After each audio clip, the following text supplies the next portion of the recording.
नमस्कार मित्रांनो, युवराज अकॅडमी 24 या आपल्या एज्युकेशनल यूट्यूब चॅनलवर मी तुम्हा सर्वांचं स्वागत करतो। तर जिल्हा परिषद आरोग्य सेवक 40% 50% पेशा क्षेत्रातील जे काही महत्त्वाची परीक्षा 18 जुलैपासून होणार आहेत।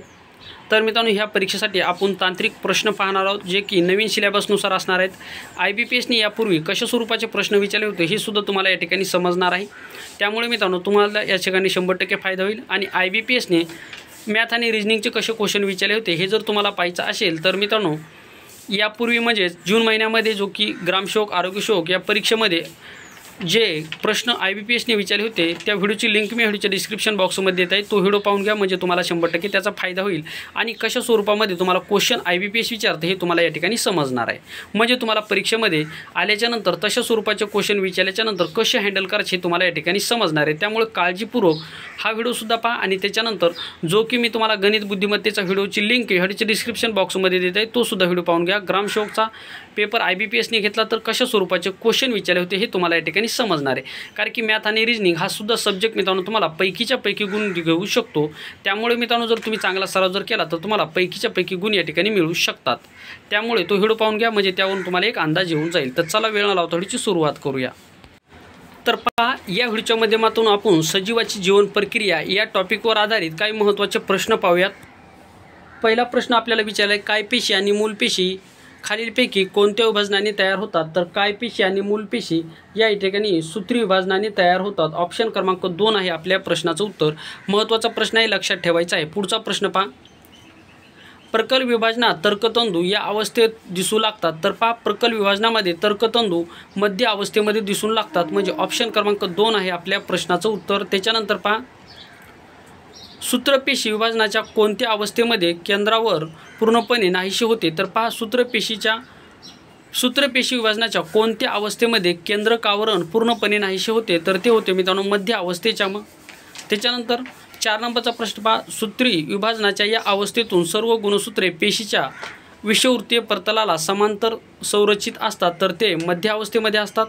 हाडामध्ये रिकाम जागा हे ॲमिनो आम्ल असते। तर हाडामध्ये कोणते ॲमिनो आम्ल असते? तर ऑसिन हे हाडामध्ये ॲमिनो आम्ल असते, लक्षात ठेवायचे आहे। त्याच्यानंतर विनाक्षी श्वसनाचे ग्लुकोज विघटन आणि रिकाम जागा हे 2 टप्पे असतात। तर पहा, विनाक्षी श्वसनाचे, आता श्वसन हे मित्रांनो ऑक्सी श्वसन आणि विनाक्षी श्वसन अशा स्वरूपामध्ये श्वसन होत असतं। एक सजीवामध्ये पेशी स्तर, त्याच्यानंतर पहा उत्ती स्तर अशा स्वरूपामध्ये हे श्वसन होत असतं। तर विनाक्षी श्वसनामध्ये ग्लुकोज विघटन आणि रिकाम जागा हे 2 टप्पे असतात। तर विनाक्षी श्वसनाचे ग्लुकोज विघटन आणि किण्वन हे 2 महत्त्वाचे टप्पे आहेत। महत्त्वाचा प्रश्न मित्रांनो, यापूर्वी IBPSने हा प्रश्न विचारला होता की विनाक्षी श्वसनाचे ग्लुकोज विघटन आणि रिकाम जागा हे 2 टप्पे असतात। तर ग्लुकोज विघटन आणि किण्वन हे 2 टप्पे असतात। विचारलेला प्रश्न आहे हा, लक्षात ठेवा। जीवनसत्व B2चे रासायनिक नाव काय आहे? तर जीवनसत्व B2चे जे काही रासायनिक नाव आहे तर ते मित्रांनो रायबोफ्लोविन हे जीवनसत्व B2चे रासायनिक नाव आहे। त्याच्यानंतर ऑक्सी श्वसनाच्या वेळी ATPचे रिकाम जागा रेणू, तर विनाक्षी श्वसनाच्या वेळी ATPचे रिकाम जागा रेणू तयार होतात। म्हणजे ऑक्सी श्वसनाच्या वेळी ATPचे किती रेणू तयार होतात आणि विनाक्षी श्वसनाच्या वेळी ATPचे किती रेणू तयार होतात हे आपल्याला या ठिकाणी विचारले। तर पहा, ऑक्सी श्वसनाच्या वेळी ATPचे एकूण 38 रेणू तयार होतात आणि विनाक्षी श्वसनाच्या वेळी ATPचे एकूण 2 रेणू तयार होतात। हे लक्षात ठेवा। IMP पहा, या ठिकाणी तुम्हाला कन्फ्यूज केलं जाईल। विनाक्षी श्वसनाच्या जागी ऑक्सी श्वसन केलं जाईल, ऑक्सी श्वसनाच्या जागी विनाक्षी श्वसन केलं जाईल। मग मात्र तुमच्या डोक्यामध्ये एकच शब्द असला पाहिजे, ऑक्सी श्वसन 38, विनाक्षी श्वसन 2। हे 2च तुमच्या पॉईंट लक्षात ठेवायचे। विनाक्षी श्वसन जर आलं तर 2, ऑक्सी श्वसन आलं तर या ठिकाणी 38। हे तुम्हाला या ठिकाणी मात्र लक्षात ठेवायचं आहे। ठीक आहे, आशा करतो हा प्रश्न तुम्हाला व्यवस्थित समजला असेल। 9 नंबरचा प्रश्न पहा, ग्लुकोज विघटन किंवा ग्लायकोलायसिस ही प्रक्रिया रिकाम जागामध्ये घडते। तर ग्लुकोज विघटन आणि ग्लायकोलायसिस ही जी काही प्रक्रिया आहे मित्रांनो, ही पेशी द्रव्यामध्ये घडते। पहा, ग्लुकोज विघटन आणि ग्लायकोलायसिस पहा, सजीवाची जीवन प्रक्रिया यावर आधारित तुम्हाला 40 पैकी जवळपास 3 ते 4 क्वेश्चन या टॉपिकवर विचारले जात आहेत। पहा, ग्लुकोज विघटन किंवा ग्लायकोलायसिस ही प्रक्रिया रिकाम जागामध्ये घडते, तर ती पेशी द्रव्यामध्ये घडते। ऑप्शन क्रमांक 1 आहे आपल्या प्रश्नाचं उत्तर। त्याच्यानंतर ATPला रिकाम जागा असे म्हणतात। तर ATPला ऊर्जेचे चलन असं म्हटलं जातं। ATPला काय म्हटलं जातं? तर ATPला ऊर्जेचे चलन असं म्हटलं जातं। त्याच्यानंतर पुढचा प्रश्न पहा, आपण व्यायाम करताना आपल्या मांसपेशी रिकाम जागा प्रकारचे श्वसन करतात। तर आपण व्यायाम करताना आपले जे काही मांसपेशी आहेत कशा स्वरूपाचं या ठिकाणी श्वसन करतात तर त्या विनाक्षी श्वसन करतात. ऑप्शन क्रमांक 2 आहे आपल्या प्रश्नाचं उत्तर. तर त्या विनाक्षी श्वसन करीत असतात. त्याच्यानंतर वेगळा घटक पहा, प्रोजेस्टेरॉन, इस्ट्रोजन आणि मेलॅनिन आणि टेस्टोस्टेरॉन. तर यामध्ये मेलॅनिन हा वेगळा घटक असणार आहे. मेलॅनिन या ठिकाणी कसा वेगळा घटक असणार आहे.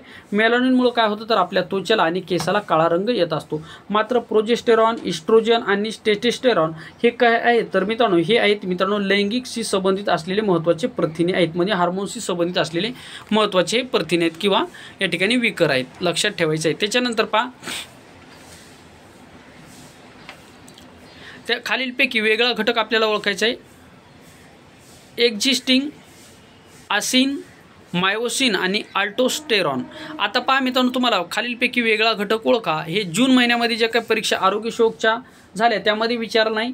परंतु मित्रांनो तुम्हाला माहीत असेल IBPS या ठिकाणी नेहमी काही ना काहीतरी बदल करतं. त्यामुळे कदाचित मित्रांनो आता ह्या 18 जुलैपासून जे काही परीक्षा तुम्हाला स्टार्ट होणार आहे यामध्ये वेगळा घटक ओळखा यावर आधारित तुम्हाला 100% 2 ते 3 क्वेश्चन विचारले जातील.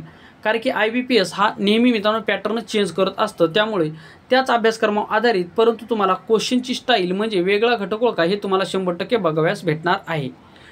त्याच्यानंतर पहा या ठिकाणी काय म्हणलेलं आहे आपल्याला, एक्झिस्टिंग, ॲसिन, मायोसिन आणि अल्टोस्टेरॉन. तर अल्टोस्टेरॉन हे या ठिकाणी वेगळं असणार आहे. इतर सर्व हालचालीशी संबंधित प्रथिने आहेत. ठीक आहे. त्याच्यानंतर पहा खालीलपैकी वेगळा घटक ओळखा, अल्कोहोल, व्हिनेगार, पायरुविक आम्ल आणि लॅक्टिक आम्ल. तर यामध्ये पायरुविक आम्ल वेगळं असणार आहे. कशामुळे पहा, इतर सर्व किण्वन प्रक्रियेचे झालेले रासायनिक पदार्थ आहेत. इतर सर्व जे आहेत ते किण्वन प्रक्रियेने झालेले आहेत. मात्र पायरुविक आम्ल हे या ठिकाणी किण्वन प्रक्रियेने झालेले नाही, म्हणून या ठिकाणी ते वेगळे आहे. पहा या ठिकाणी वेगळा घटक ओळखत असताना तुम्हाला मित्रांनो बाकीचा सुद्धा सखोल अभ्यास असणं हे गरजेचं असतं. तर तो तुम्ही वेगळा घटक या ठिकाणी ओळखू शकता. त्याच्यानंतर पहा आता सजीवाची जीवन प्रक्रिया भाग 2 आपण पाहूयात. तुमच्या वर्गातील प्रणव व कीर्ती ही जुळी भावंड आहेत. तर या भावंडाचा रिकाम जागा हा जुळे प्रकार आहेत. आपल्या वर्गामध्ये पहा प्रणव आणि कीर्ती 2 जुळी भावंड आहेत. त्यांचा जो काही प्रकार आहे जुळेचा, ह्या जुळेचा प्रकार आपल्याला ओळखायला सांगितलेला आहे. तर जुळेचा प्रकार यावर आधारित तुम्हाला 2 ते 3 क्वेश्चन विचारले आहेत. तर मित्रांनो या ठिकाणी द्वियुग्मजी असणार आहे. कारण की कीर्ती आणि या ठिकाणी काय प्रणव हे जे काही दोघांचे म्हणजे एक स्त्री आणि एक पुरुष, ज्यावेळेस एक स्त्री आणि एक पुरुष असतो त्यावेळेस द्वियुग्मजी या ठिकाणी हे द्वियुग्मजी आनुवंशिकता म्हणजे जुळी भावंडे द्वियुग्मजी असतात. म्हणजे पहा द्वियुग्मजी म्हणजे एक लिंग वेगळं आणि दुसरं लिंग वेगळं, वेगवेगळं लिंग असेल तर द्वियुग्मजी. म्हणजेच मित्रांनो 2 हे लक्षात ठेवा. अशा स्वरूपामध्ये तुम्हाला लक्षात ठेवायचं आहे. त्याच्यानंतर शुक्रपेशीची लांबी किती मायक्रोमीटर असते. शुक्रपेशीची लांबी किती मायक्रोमीटर असते तर शुक्रपेशीची काही लांबी एकूण 60 मायक्रोमीटर असते. किती एकूण 60 मायक्रोमीटर शुक्रपेशीची लांबी असते. 3 नंबरचा प्रश्न पहा, शरीराचे अनेक तुकडे होऊन प्रत्येक तुकडा नवजात सजीव म्हणून जीवन जगू लागतो. तर हे प्रजननाचे रिकाम जागा प्रकार आहे.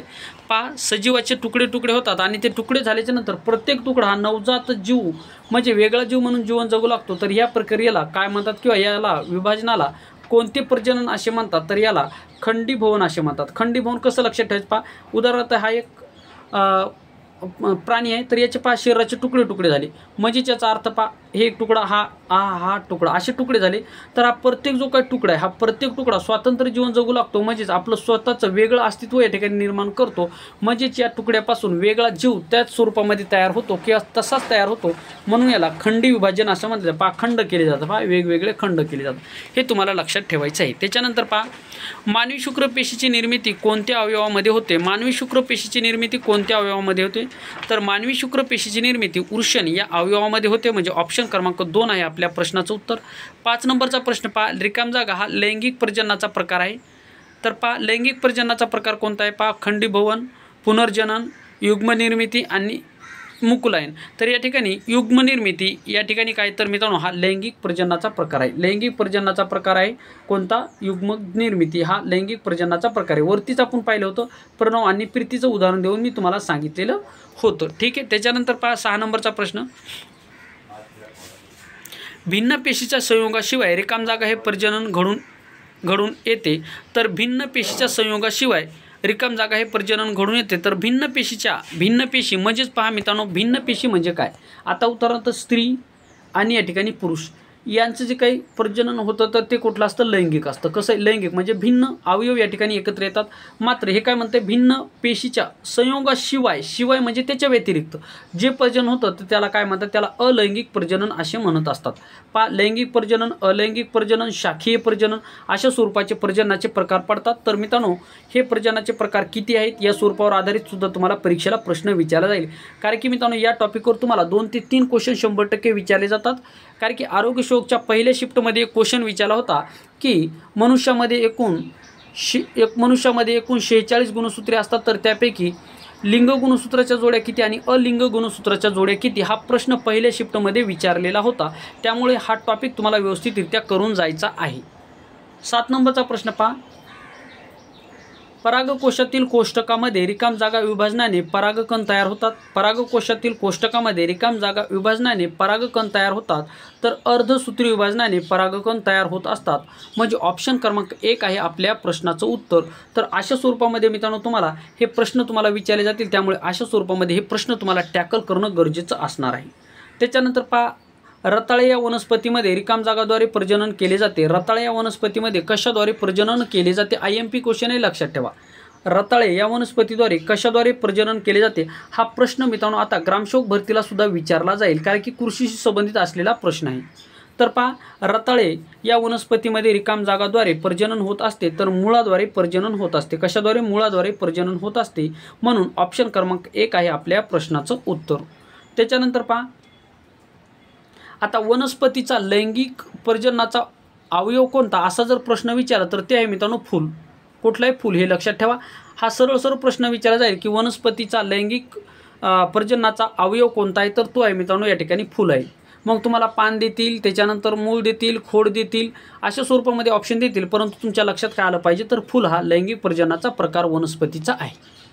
त्याच्यानंतर पहा, उभे द्विविभाजन खालीलपैकी कोणत्या प्राण्यामध्ये आढळते. उभे द्विविभाजन पहा, आडवे द्विविभाजन, उभे द्विविभाजन, साधे विभाजन, हे तुम्हाला प्रश्न विचारले जातील. तर साधे विभाजन कशामध्ये सापडतं, तर जे अमिबा आहे, एकपेशीय जे काही प्राणी आहेत म्हणजे अमिबा, यामध्ये साधे विभाजन आढळत असतं, लक्षात ठेवायचं आहे. यामध्ये आपल्याला प्रश्न काय विचारला, उभे द्विविभाजन खालीलपैकी कोणत्या प्राण्यामध्ये आढळते, तर युग्लिना. IMP प्रश्न करून घ्या. युग्लिना या प्राण्यामध्ये उभे द्विविभाजन आढळते. युग्लिना या प्राण्यामध्ये उभे द्विविभाजन आढळत असते, हे लक्षात ठेवायचं आहे. आता पॅरामेशियममध्ये काय आढळतं, तर आडवे द्विविभाजन पॅरामेशियममध्ये आढळत असतं. त्याच्यानंतर पहा पुढचा प्रश्न, जनक किण्व पेशी कोणत्या पद्धतीने अलैंगिक प्रजनन करते. तर पहा, जनक किण्वन पेशी कोणत्या पद्धतीने अलैंगिक प्रजनन करतात, तर पहा या ठिकाणी ऑप्शन क्रमांक 2 आहे आपल्या प्रश्नाचं उत्तर. कलिकायन या पद्धतीने लैंगिक प्रजनन करत असतात, अलैंगिक प्रजनन करतात. पहा, जनक पेशी व किण्व पेशी या कोणत्या पद्धतीने अलैंगिक प्रजनन करतात, तर त्या कलिकायन या पद्धतीने अलैंगिक प्रजनन करत असतात. पुढचा प्रश्न पहा 11 नंबरचा, गाजर मुळा या वनस्पती मुळाच्या आधारे रिकाम जागा करतात. तर पहा, गाजर मुळा या वनस्पती मुळाच्या आधारे काय करतात अशा स्वरूपाचा प्रश्न विचारला आहे. तर या ठिकाणी शाखीय प्रजनन करतात. कोणते शाखीय प्रजनन करतात, प्रश्न असा पण विचारला जाईल की मुळाद्वारे जे की प्रजनन होतं त्याला प्रजननाला काय म्हणतात, तर मुळाद्वारे जे प्रजनन होतं त्याला शाखीय प्रजनन असं म्हटलं जातं. ठीक आहे. त्याच्यानंतर पहा, सायफिलिस हा आजार रिकाम जागामुळे होतो. तर सायफिलिस हा नावाचा जो काय आजार आहे हा जीवाणूमुळे होणारा आजार आहे. प्रोजेस्टेरॉन हे संप्रेरक खालीलपैकी कशापासून स्रावते. पहा, प्रोजेस्टेरॉन हे संप्रेरक खालीलपैकी कशापासून स्रावते. तर प्रोजेस्टेरॉन हे सर्वप्रथम पुरुषाच्या लैंगिक संबंधित असलेले हे महत्त्वाचं संप्रेरक आहे. तर प्रोजेस्टेरॉन हे संप्रेरक खालीलपैकी कशापासून स्रावत असतं, तर ते स्रावतं मित्रांनो पित्तपिंडापासून प्रोजेस्टेरॉन हे स्रावत असतं. आता वेगळा घटक ओळखा या टॉपिकवरला. खालीलपैकी वेगळा घटक ओळखा. गाजर, मुळा, बटाटा आणि रताळे.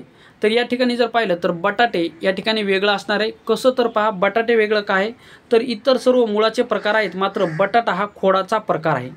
प्रश्न विचारला जाईल की बटाटा हा कशाचा प्रकार आहे, तर बटाटा हा खोडाचा प्रकार आहे. जो की आपण आलू खातो हा कसं आहे मित्रांनो, वनस्पतीचे खोड आहे. ठीक आहे.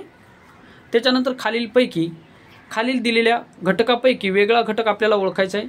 रक्ताभिसरण, उत्सर्जन, संवेदन आणि प्रजनन. तर यामध्ये प्रजनन वेगळा असणार आहे, कारण की पहा इतर सर्व प्रक्रिया जीवनातील जिवंत राहण्यासाठी अतिशय आवश्यक प्रक्रिया आहेत. पहा, जिवंत राहण्यासाठी रक्ताभिसरण आवश्यक आहे. रक्तभिसरणाचा शोध कोणी लावला, विल्यम हार्वे यांनी लावलेला आहे. जिवंत राहण्यासाठी उत्सर्जन हे सुद्धा आवश्यक आहे. संवेदन हे सुद्धा आवश्यक आहे, मात्र प्रजननाची आवश्यकता नाही. प्रजनन काय होतं तर पुनर्निर्मिती करत असतं. म्हणून ऑप्शन क्रमांक म्हणजे प्रजनन असणार आपल्या या प्रश्नाचं उत्तर. त्याच्यानंतर पहा, खालीलपैकी वेगळा घटक आपल्याला ओळखायचा आहे. कुक्षिवृत्त आणि पराग आणि अंडाशय. तर या ठिकाणी पहा, पराग वेगळा असणार आहे, कारण की इतर सर्व जायंगाचे घटक आहेत, मात्र बाकीचे मित्रांनो जायंगाचे घटक नाहीत, म्हणून या ठिकाणी पराग वेगळं असणार आहे. पुढील वेगळा घटक आता आपल्याला या ठिकाणी ओळखायचा आहे. मुकुलायन, पुनर्जनन, द्विविभाजन आणि खंडीभवन. तर या ठिकाणी द्विविभाजन वेगळं आहे. इतर सर्व बहुपेशीय सजीवांतील अलैंगिक प्रजननाचे प्रकार आहेत, त्यामुळे हे वेगळं असणार आहे. तर अशा प्रकारे मित्रांनो आपण या ठिकाणी सजीवाची जीवन प्रक्रिया भाग 1 आणि भाग 2 या ठिकाणी महत्त्वाचे प्रश्न पाहिले. तर हे प्रश्न तुम्हाला 100% IBPS पॅटर्ननुसार महत्त्वाचे ठरणार आहेत. तर या ठिकाणी थांबूयात. थँक्यू, धन्यवाद.